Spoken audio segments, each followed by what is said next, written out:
dalam mas itu makan pak.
Selamat datang peserta diseminasi budaya positif UGT SPR SDN 87 BKIT. Air beriak tanda tak dalam, air tenang seperti berlian. Izinkan saya mengucapkan salam untuk para hadirin sekalian. Assalamualaikum warahmatullahi wabarakatuh. Terhormat Bapak Kepala UGT SPR SDN yang ke-87 KDD, yang terhormat narasumber diseminasi yaitu Ibu Sarawat Nur SPR, serta diseminasi yang terhormat yang saya hormati dan saya banggakan. Alhamdulillah, wassalatu wassalamu ala asrofil anbiya'i wal mursalin Sayyidina wa maulana Muhammadin wa ala alihi wa sahbihi ajma'in. Puji syukur kita panjatkan kehadirat Allah SWT karena atas limpahan rahmat dan karunia-Nya sehingga kita diberi nikmat kesehatan, nikmat kesempatan untuk menghadiri acara diseminasi pagi hari ini.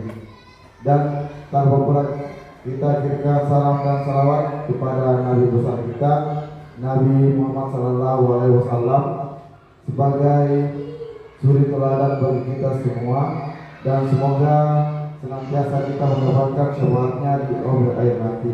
Amin amin ya rabbal alamin.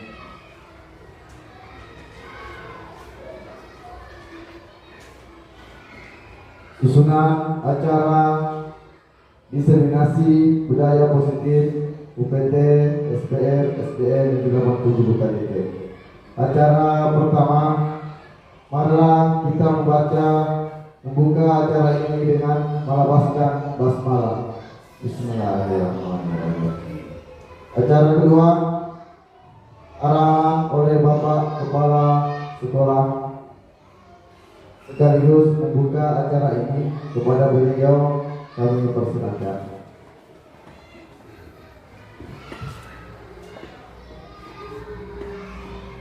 Bismillahirrahmanirrahim. Assalamualaikum warahmatullahi wabarakatuh. Yang saya hormati Bapak-bapak, ibu-ibu, rekan pendidik yang saya hormati dan saya banggakan, teman calon guru penggerak selaku narasumber pada pagi hari ini. Alhamdulillahirabbil alamin. Wassalatu wassalamu ala asyrofil anbiya'i wal mursalin wa ala alihi wa sahbihi ajma'in, amma ba'd. Puja dan puji syukur yang kita panjatkan kepada Allah Subhanahu wa taala. Oleh karena pada pagi hari ini kita masih diberi kesehatan, kesempatan, umur panjang untuk hadir bersama-sama mengikuti kegiatan diseminasi pada hari ini yang dilakukan oleh calon guru penggerak yakni Ibu Yusra Nur SPD. Kita patut apresiasi atas inisiatif, ide-ide yang ini akan disampaikan kepada kita semua, akan disebarluaskan kepada kita semua, yang mana merupakan suatu kreativitas, suatu kegiatan yang telah diimplementasikan yang akan disampaikan kepada kita semua, dan semoga kita insya Allah bersama-sama menuai ilmu yang akan ditebarkan dan kita laksanakan di satuan pendidikan kita pada kesempatan saat ini. Diseminasi yang akan disampaikan adalah terkait dengan budaya positif yang dilaksanakan di sekolah kita ini. Semoga dengan diseminasi yang dilaksanakan pada hari ini oleh calon guru penggerak di sekolah kita ini berdampak positif dalam rangka membangun budaya-budaya positif di masa yang akan datang. Dan semoga kita semua bisa mengimplementasikan, mengaplikasikan di kelas kita masing-masing, terutama di lingkungan sekolah SD Negeri 87 Bukit ini.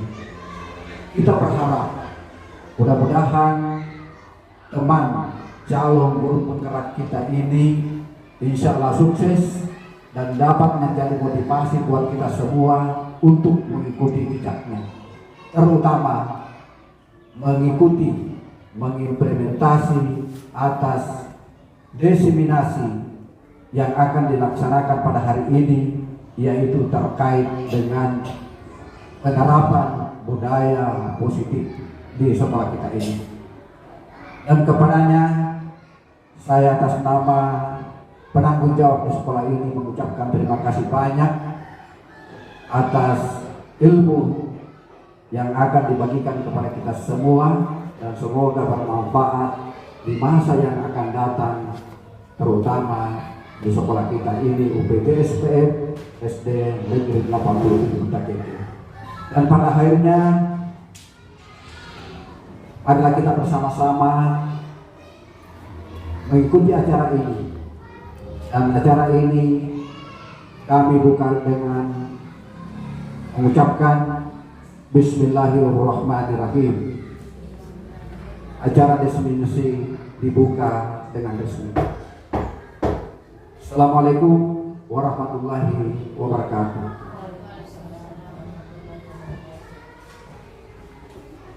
Acara selanjutnya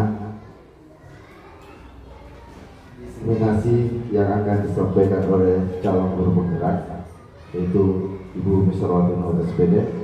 Kepada para peserta diharapkan dapat mengikuti kegiatan ini dengan hikmat. Kepada Ibu kami persilakan.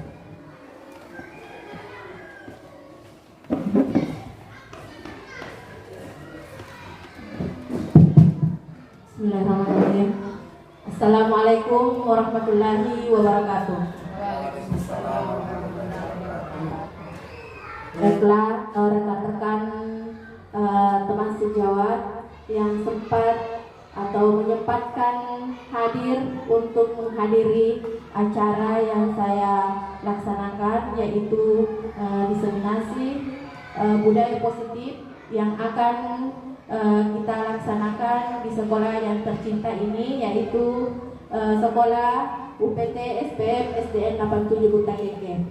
Sebelumnya izinkan saya untuk memperkenalkan diri. Nama saya Misrawati Nur SPD, calon guru penggerak angkatan 9 Kabupaten Bulukumba. Baiklah Bapak Ibu, sebelum kita atau saya membawakan materi-materi hari ini, kita terlebih dahulu akan melakukan ice breaking, di mana ice breaking ini Bapak Ibu saya persilahkan untuk maju ke depan untuk melakukan ice breaking. Nama ice breaking kita adalah menangkap Eli. Ya, Bapak Ibu, saya persilahkan untuk maju ke depan dengan mengangkat kedua tangan. Jadi tangan kanan tetap seperti ini, tangan kiri mengangkat jari telunjuk. Ya, Pak Edi sedikit berdampingan dengan Ibu Enti. Jadi semua mengangkat satu telunjuk, ya, kanan untuk kanannya 5, kemudian yang kiri mengangkat satu tangannya. Jadi nama istilah kita adalah menangkap Eli. Jadi setiap saya menyebutkan nama Eli, Bapak Ibu guru menangkap Eli yang ada di sebelahnya Bapak Ibu. Jadi tangan Eli coba, tangan ya, tidak ditangkap sendiri, tangannya di sebelah, ya, seperti itu. Sudah siap? Jadi saya akan membacakan sebuah cerita. Jadi ketika saya menyebutkan nama Eli, Bapak Ibu guru menangkap Eli yang ada di sebelahnya, ya. Oke, siap? Konsentrasi dimulai. Ya, oke. Di sebuah desa hidup satu keluarga yang mempunyai 4 anak kembar yang bernama Ela,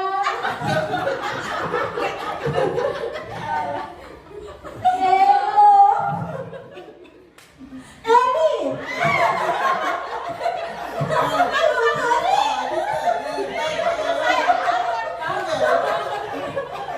Jadi saya ulangi ya, tangan yang di sebelahnya ditangkap.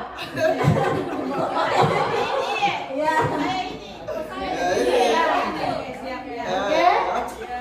Di sebuah desa hiduplah satu keluarga yang mempunyai 4 anak kembar yang bernama Ela, Elu, Eli, dan Elo. Keluarga ini terkenal dengan keluarga yang sangat rukun. Tiba-tiba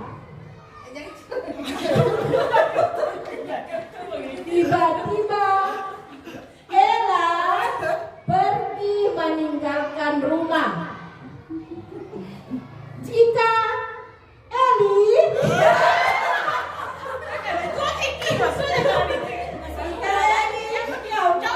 pergi mencari saudara kembarnya, maka Elo dan Ela juga akan ikut mencari. Oke, sampai di sini yang berikut kita. Konsep budaya positif ini ada 7 topik. Yang pertama yaitu perubahan paradigma belajar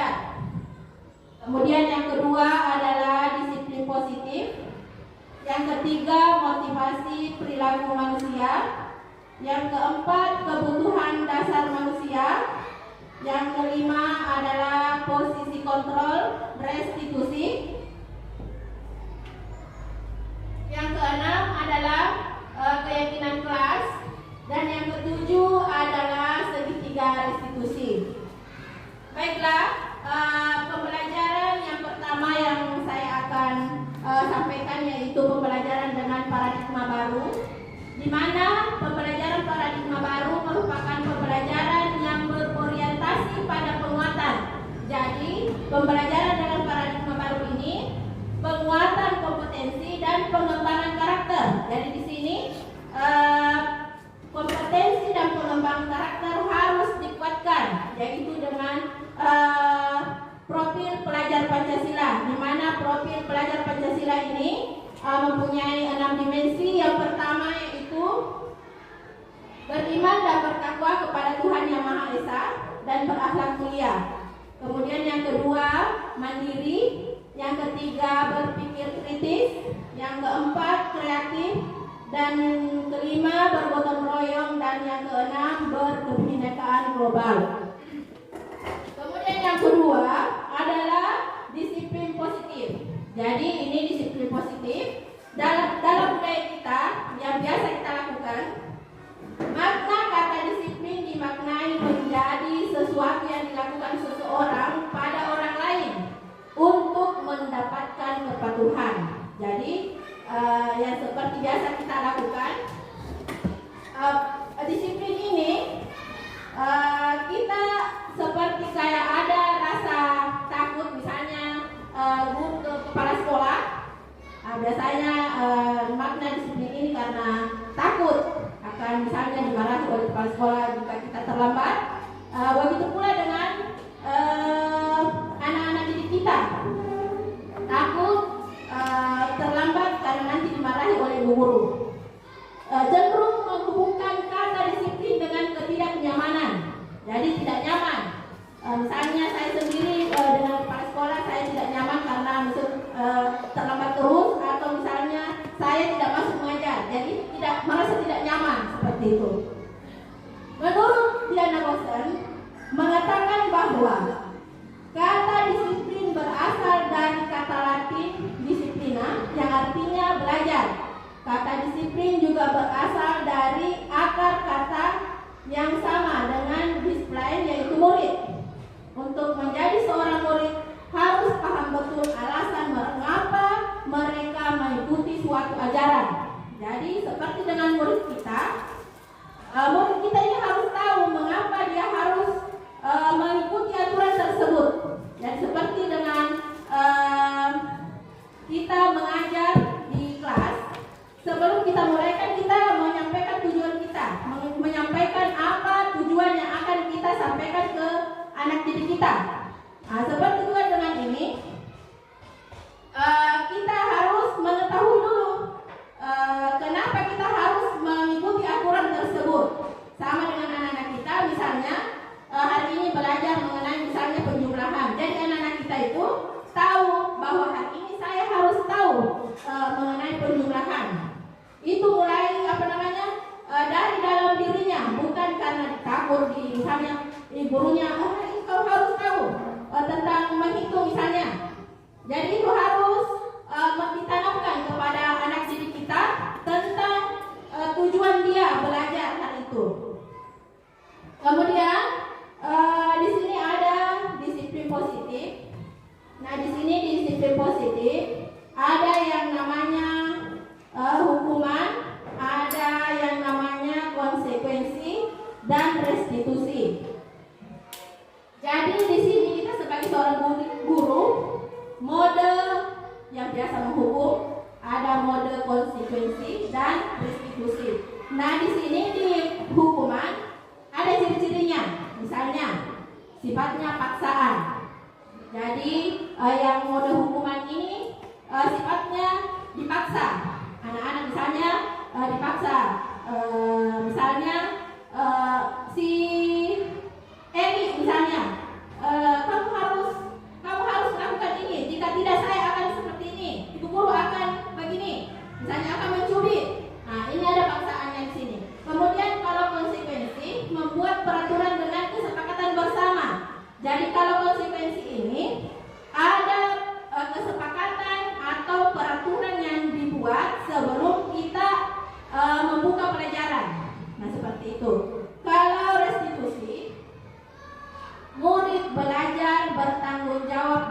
perilakunya. Jadi jika model restitusi ini murid belajar untuk bertanggung jawab dengan perilaku yang sudah dilakukannya. Jadi dia diajak untuk selalu bertanggung jawab dengan perilakunya. Jadi Bapak Ibu, kira-kira Bapak Ibu dalam mengimplementasikan tadi disiplin positif, kira-kira Bapak Ibu ada di mode apa? Ada di mode hukuman, konsekuensi, atau restitusi? Konsekuensi. Kalau ibu guru yang lain? Konsekuensi. Membuat kesepakatan. Sekarang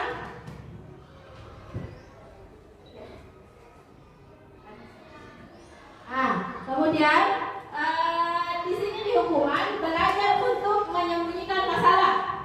Jadi biasanya anak-anak yang ada pada mode hukuman ini dia tidak berani untuk jujur.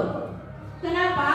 Karena sebentar misalnya sudah dikasih tahu anak-anak bahwa sebentar kalau tidak mengerjakan PR-nya misalnya akan disuruh keliling berlari keliling sekolah misalnya. Jadi anak-anak itu takut. Dia berusaha untuk menyembunyikan apa yang sebenarnya terjadi. Kalau konsekuensi mendorong kepatuhan karena adanya kesepakatan yang di awal yang kita buat bersama, maka anak tersebut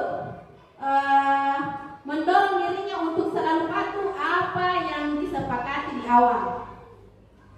Jika restitusi mengajukan pertanyaan-pertanyaan yang membuat mendapatkan solusi dari masalah anak tersebut. Jadi restitusi ini jika anak tersebut misalnya berkelahi di dalam kelas misalnya, kita panggil dengan beberapa pertanyaan yang dilontarkan dari ibu guru ke anak tersebut. Misalnya mengapa anak misalnya Eli melakukan hal tersebut? Pasti anak-anak tersebut kan melakukan hal tersebut ada tujuannya, ya ada tujuannya, dan anak-anak tersebut mengetahui dengan pertanyaan-pertanyaan yang dilontarkan dari ibu guru, dia tahu solusinya sendiri. Ya, dari pertanyaan-pertanyaan dari yang dilontarkan ibu guru tersebut. Next. Di sini ada contoh kasus Bapak Ibu. Contoh kasus tindakan guru. Yang pertama, mencatat 100 kali dalam buku kalimat "saya tidak akan terlambat lagi".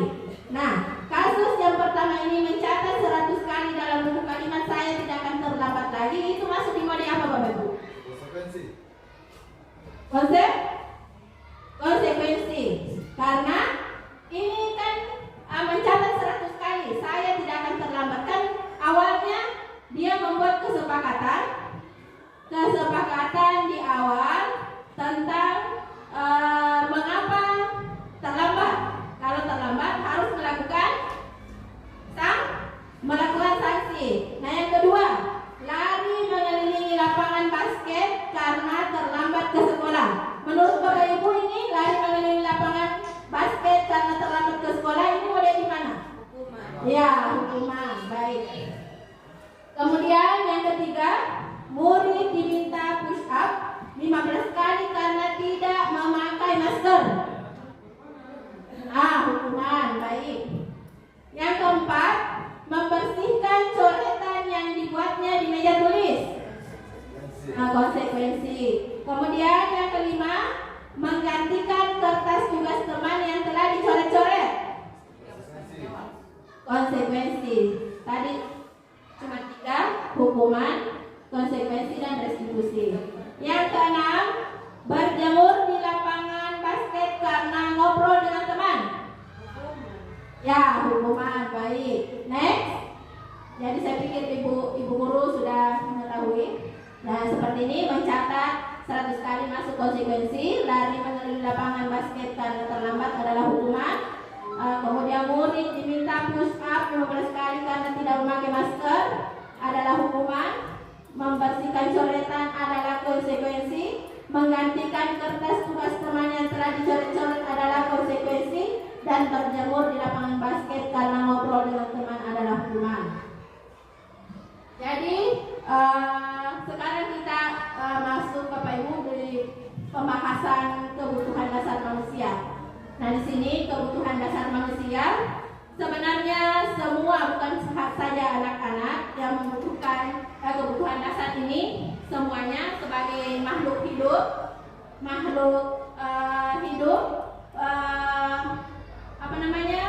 kita membutuhkan kebutuhan dasar ini. Jadi kebutuhan dasar ini ada 5. Yang pertama yaitu bertahan hidup. Jadi bertahan hidup. Yang kedua kasih sayang dan rasa diterima. Kemudian ada kebebasan. Yang keempat kesenangan dan yang kelima penguasaan. Jadi di sini bertahan hidup maksudnya sebagai makhluk fisiologis kita membutuhkan sandang, pangan, papan, kemudian kasih sayang dan rasa diterima. Jadi kita sebagai manusia seperti juga anak-anak, dia ingin diterima di kelas biasa, ingin disayang, rasa ingin diterima, seperti juga dengan anak-anak. Kemudian yang keempat kebebasan, merasa ingin bebas. Misalnya pada saat kita mengajar biasa ada anak-anak yang tidak tenang duduk di tempat duduknya, karena dia tidak ingin kaku duduk saja, dia ingin bebas memilih, bebas bergerak, seperti itu. Yang keempat adalah kesenangan. Di sini kesenangan biasanya jika kita melakukan pembelajaran di kelas, kadang anak-anak itu merasa bercanda dengan teman sebangkunya atau tertawa. Bapak Ibu biasa mengalami seperti itu?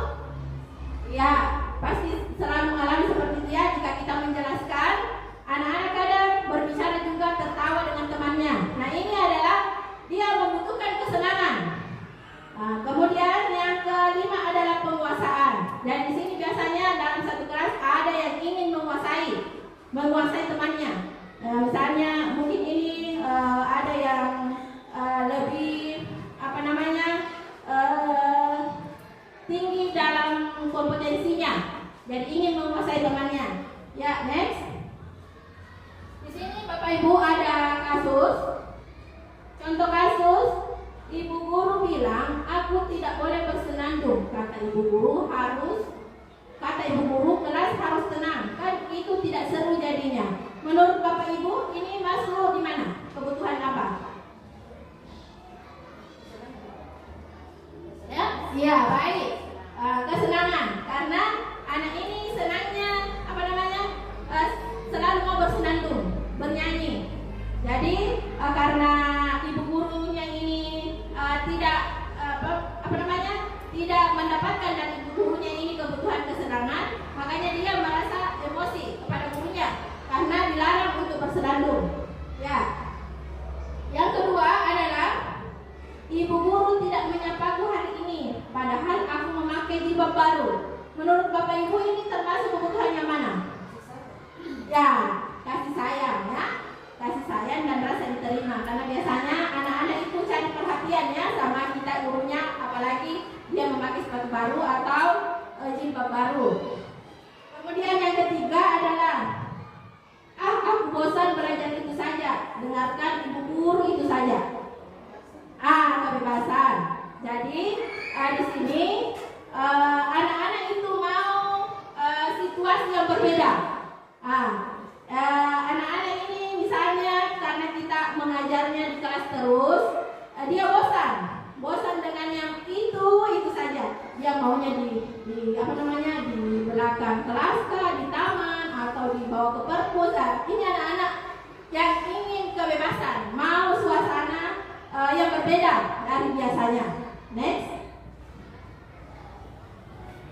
Di sini Bapak Ibu ada posisi kontrol restitusi. Ini adalah topik selanjutnya, yaitu posisi kontrol restitusi, di mana posisi kontrol restitusi ini ada 5. Yang pertama yaitu posisi penghukum, ada pembuat rasa bersalah, yang ketiga sebagai teman, yang keempat pemantau, dan yang kelima adalah manajer. Next. Jadi di sini ada tabelnya Bapak Ibu, tabel posisi kontrol. Jadi posisi kontrol penghukum, guru berbuat, yaitu biasanya yang penghukum menghardik, menunjuk-nunjuk, menyakiti atau menyindir. Jadi ini adalah posisi guru yang penghukum. Jadi ciri-cirinya seperti itu ya, menghardik, menunjuk-nunjuk, atau menyindir. Biasanya ibu guru berkata, kamu tidak melakukannya. Kalau kamu tidak melakukannya, ibu guru akan, misalnya akan mencubit, akan memukul, ya seperti itu. Jadi hasilnya akan memberontak atau mendendam kepada kita. Kemudian membuat rasa bersalah. Jadi selain ada penghukum, ada rasa bersalah, di mana pembuat rasa bersalah ini guru berbuat, misalnya berceramah atau menunjukkan kekecewaan kita. Yang biasa seperti itu, menunjukkan kekecewaan. Misalnya, kamu sudah mengecewakan ibu, kata-kata yang seperti itu. Saya sudah capek-capek, kamu sangat mengecewakan hari ini, misalnya seperti itu. Itu kata-katanya. Hasilnya itu akan menyembunyikan dan berbohong. Jadi posisi kontrol pembuat orang merasa bersalah ini tidak tepat juga digunakan. Kemudian ada juga yang ketiga sebagai teman. Jadi biasanya kita sebagai seorang guru, kadang juga kita posisi kita sebagai teman kepada anak-anak. Contohnya membuat akan murid-murid itu sebagai teman kita. Misalnya jika sebentar, misalnya hari tugasnya ibu guru, tolong anak-anak membersihkan semuanya sebentar, nanti datang kepala sekolah marah, seperti itu. Itu kita anggap sebagai teman kita. Nah itu biasanya guru itu sendiri saja sama satu orang guru, tidak semua, tidak menyeluruh. Ini juga tidak tepat ya teman-teman. Kemudian pemantau. Jadi ini pemantau menghitung dan mengukur. Biasanya dia suara datar, apa aturannya, apa konsekuensinya, kemudian apa yang telah dia lakukan, datar saja. Kemudian itu hasilnya tidak terlalu membuat dampak hasilnya. Kemudian ini adalah yang kelima, posisi manajer. Manajer ini di mana seorang guru mengajukan pertanyaan-pertanyaan. Jadi seperti tadi kita mengajukan pertanyaan, yang mana pertanyaan itu apa yang kita yakini. Karena biasanya yang posisi manajer ini telah membuat keyakinan kelas, keyakinan sekolah. Misalnya, apa yang kamu yakini, apa yang kita yakini, kemudian kamu bisa memperbaikinya. Nah, di sini dampaknya itu menguatkan wataknya atau karakter. Karena kita hanya mengajukan pertanyaan, kemudian anak-anak menjawab, kemudian bagaimana anak-anak itu meyakini apa yang telah dibuat, seperti itu. Jadi ada solusinya dari pertanyaan-pertanyaan tersebut. Jadi menurut Bapak Ibu, Bapak Ibu ada pada posisi yang mana kira-kira? Ya, yang paling bagus adalah manajer ya. Jadi di sini di posisi manajer kita menguatkan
bagaimana kamu menyelesaikan masalah ini?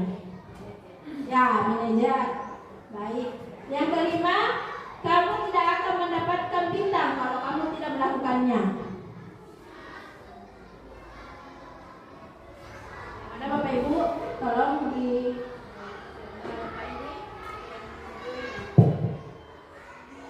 kamu tidak akan mendapatkan bintang kalau tidak melakukannya.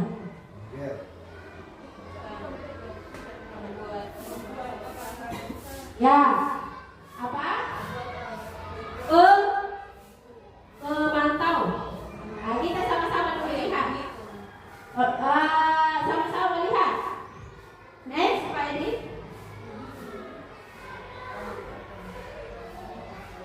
Kamu tidak akan mendapatkan bintang kalau kamu tidak melakukannya. Kira-kira ada di mana itu? Ya, next Pak Edi, kita akan melihat. Ini. Saya kecewa dengan kamu, yaitu membuat rasa bersalah. Yang kedua, kamu tidak pernah benar penghukum.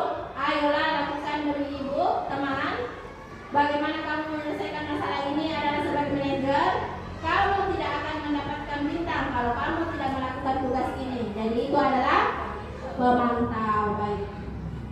Next. Kita memasuki topik baru, yaitu keyakinan kelas. Saya akan bertanya kepada Bapak Ibu, apa Bapak Ibu pernah mendengar tentang keyakinan kelas? Ya, ada peraturan kelas, kemudian ya. Jadi Bapak Ibu, keyakinan kelas dengan peraturan kelas itu berbeda. Jadi biasanya itu peraturan itu biasanya ada larangan atau tidak boleh misalnya membuat sampah di kelas. Nah, itu adalah peraturan kelas. Kalau keyakinan kelas ini biasanya itu menggunakan kata-kata positif. Misalnya, jagalah kebersihan kelas kita. Kalau peraturan tadi kan ada kata negatifnya di depan. Tidak boleh atau jangan membuang sampah, jangan memukul, seperti itu ya. Jadi peraturan dengan keyakinan itu berbeda. Jadi di sini keyakinan kelas, pembentukan keyakinan kelas. Jadi membentuk keyakinan kelas ini adalah yang pertama, keyakinan kelas berupa pernyataan universal.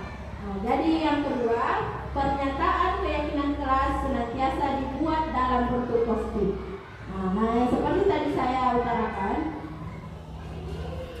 jika kita membuat keyakinan kelas itu kata-katanya harus positif. Seperti tadi yang saya utarakan, tidak boleh atau jangan itu tidak dilakukan pada keyakinan kelas. Kemudian keyakinan kelas sebaiknya sesuatu yang dapat diterapkan di lingkungan tersebut, misalnya di dalam kelas kita. Kemudian semua warga kelas hendaknya ikut berkontribusi menuliskannya. Jadi di sini anak-anak dilibatkan, Bapak Ibu. Anak-anak dilibatkan menuliskan apa keyakinan yang akan dia taati sebentar. Misalnya menjaga kebersihan kelas. Menjaga kebersihan kelas di sini sudah masuk. Tidak membuang sampah sembarangan di kelas. Nah, itu harus menjaga kebersihannya. Next. Di sini saya sudah melakukan kepada anak-anak di kelas 3 pada saat pembuatan keyakinan kelas, di mana di sini anak-anak dilibatkan seluruhnya menempelkan pada sticky note apa-apa yang mereka akan taati sebentar. Di sini ada beberapa dokumentasi saya. Kemudian tiba saatnya di topik yang terakhir adalah restitusi, di mana restitusi ini adalah proses menciptakan kondisi bagi murid untuk memperbaiki kesalahan mereka sehingga mereka bisa kembali ke kelompok mereka dengan karakter yang lebih kuat. Baiklah, next. Di sini ada ciri-cirinya. Bagaimana ciri-ciri restitusi itu sendiri? Yang pertama, restitusi bukan untuk menebus kesalahan, namun untuk belajar dari kesalahan. Jadi dalam melakukan restitusi ini, kita mengajak anak-anak untuk belajar dari apa yang mereka perbuat. Kemudian restitusi memperbaiki hubungan. Jadi kita biasa laksanakan di sekolah kita jika ada anak-anak yang misalnya berkelahi, ada namanya meminta maaf. Di akhir ada namanya meminta maafnya untuk memperbaiki hubungan. Kemudian yang ketiga, restitusi adalah tawaran bukan paksaan. Jadi kita menawarkan kepada anak-anak yang mana yang akan diikuti, kemudian tidak dipaksa, tidak ada paksaan.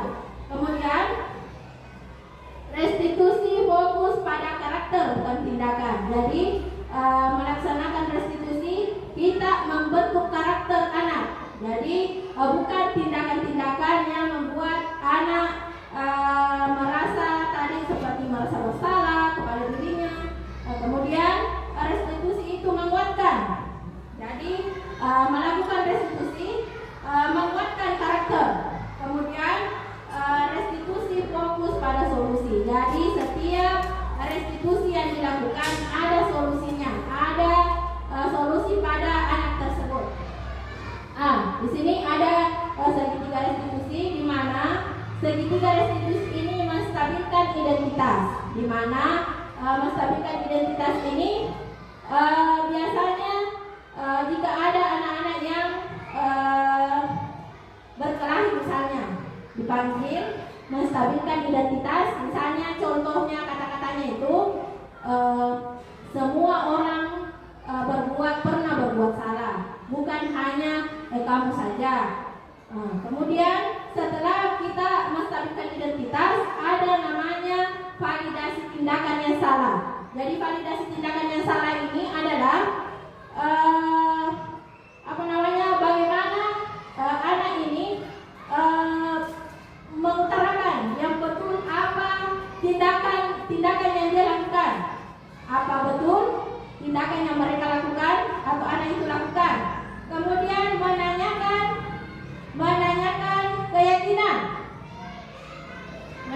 keyakinan apakah anak ini kata-katanya, apakah kamu meyakini keyakinan kelas kita, karena sebelumnya kita membuat keyakinan terlebih dahulu.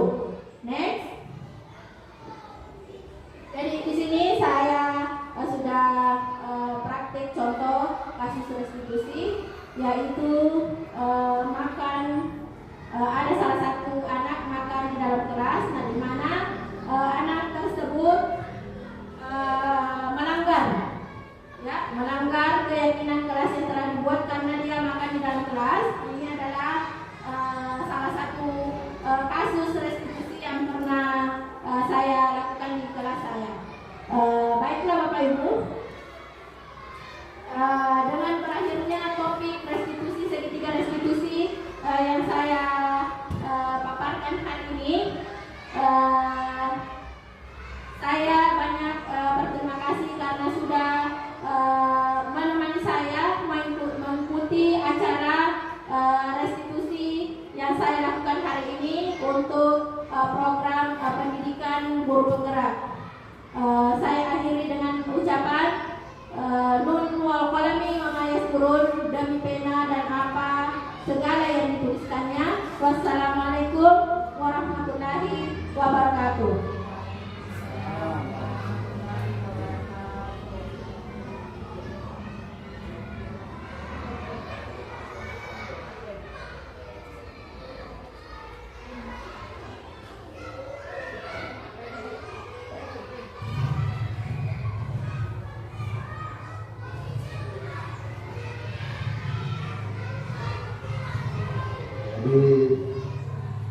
Terima kasih atas materi yang dibawakan. Mungkin dari peserta ada yang ingin mau ditanyakan, supaya ada umpan balik antara narasumber dengan peserta destinasi. Silakan. Diskusi tetangga.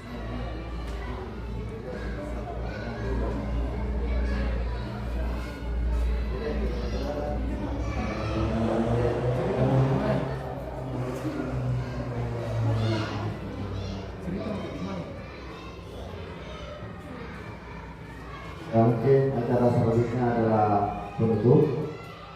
Dengan selesainya rangkaian acara, maka beralih pula acara diseminasi pagi hari ini. Wabillahi taufiq wal hidayah. Wassalamualaikum warahmatullahi wabarakatuh.